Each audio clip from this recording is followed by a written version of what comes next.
Мен үйдің тұла бойы тұңғыш едім. Менен кейін 3 сіңілім, 2 інім бар еді. Әкем жақсы адам еді.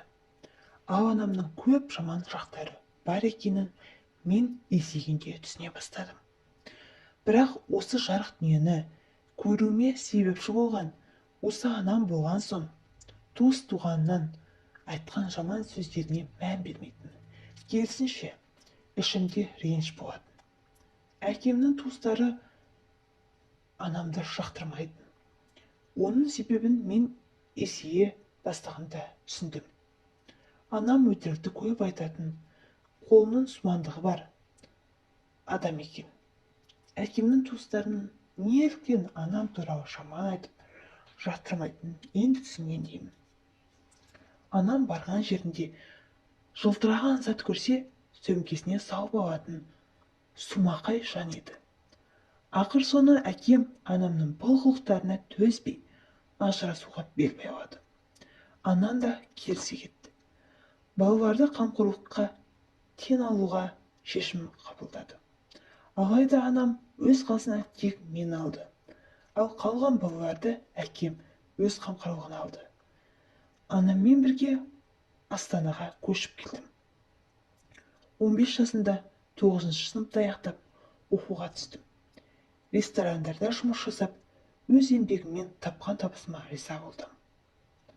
Қалағаныма қол жеткіздім. Базардан киінсем де үнемі сәнді киім киіп жүруге тырыстым. Ал әкем жеке кәсіппен айналысатын. Бірақ маған көп көмектесіп, ақша бермейтін еді, анда-санда болмаса. Алайда ол кісіге еш өкпем жоқ. Солай оқу басталды. Анам әртүрлі еркектермен кездесуді шығарды. Мен анамның бұл қылығына шыдамай, басқа үй жалдап, бөлек кетуім керектігін түсіндім.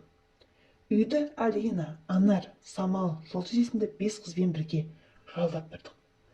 Олар ондай көңілді, жақсы қыздар еді. Осы жерде Елдос есімді жігітпен таныстым. Бір айдан кейін ол жігіт мені алып қашты. Небәрі 16 жасымда бір үйдің босағасын аттап, ақ келін атандым. Артымнан ешкім іздеп келмеді. Әкем де. Сол үйдің босағасын аттаған соң, сол үйде қалсын, рұқсатыңды бердім деп айтып жүріпті. Бұл жағдай мен үшін тосын болды. Өзімді ешкімге керегі жоқ адамдай сезіндім. Оқуымды да аяқтамадым. Осылайша бір ай жүрген жігітпен шаңырақ көтердім. Отбасылы болғанымызға 1-2 ай өткен соң құрсақ көтергенімді білдім. Қуанышымызда шек жоқ. Көп күтпей қос егіз ұлдың анасы атандым. Егіздеріме 3 ай болғанда тағы да аяғымның ауыр екенін білдім. Күйеуіме айтып едім, қуанышымда шек жоқ болды. Өзім қуанбадым, өкіндім. Өзім әлі жаспын, баламын. Бұл баланың бәрін қалай бағамын деген ой маза бермеді. Тұрмысқа шыққан соң оқуымды да, жұмысымды да тастап кеткен едім. Күйеуіммен көп ұрсатын болдық. Мен оған аузыма келгенді айта бастадым. Бірақ ол үндемеді. Менімен ұрыспады. Бірде рет қол көтермеді. Ашуланбады. Бәріне шыдап жүрді. Әлі жас қой, алғаш рет ана атанды. Міне 2-ші мәрте тағы ана атанғалы жүр. Көп шашатпай, көңілін аула деп енем айтқан соң, күйеуім үндемей шыдап жүрген екен. Күнде көңілімді аулап, тәттілер, гүл, сыйлықтар деп қуантып жүрді. Бір күні сөзге келіспей қалғанда, байқамай аузымнан сенің кесірінен не оқу оқымадым, не жұмыс жасамадым деген сөздер шығып кетті. Бірақ ол сонда да ренжімеді. Оны қанша кінәласам да. Солай 2 ай бойы ренжіп жүрдім.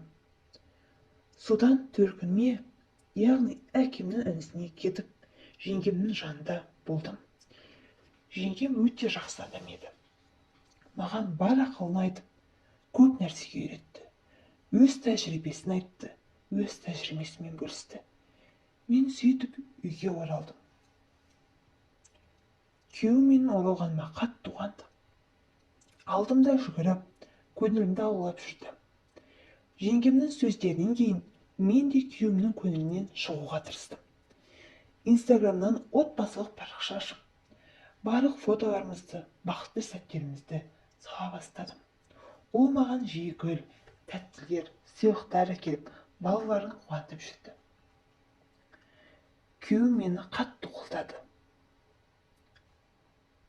Ол маған сыйлық ретінде кірпік, қас курстарын үйренуді ұсынды. Мен әрине келістім. Сөйтіп, осы оқуды оқыған соң үйге клиент қабылдап, бос отырмай ақша таба бастадым.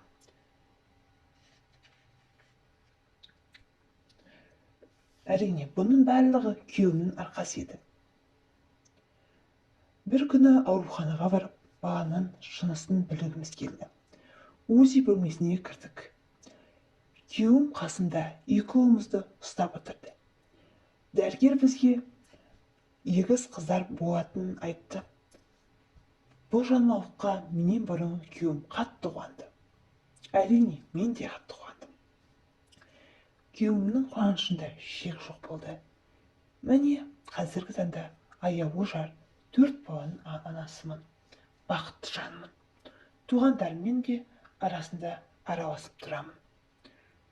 Өз бақытымды дер кезінде тауып, бағалап, қадірлей алғаныма Аллаға шүкір етемін.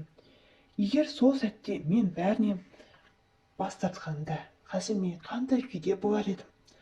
Ол жайлы тіпті ойлағым да келмейді.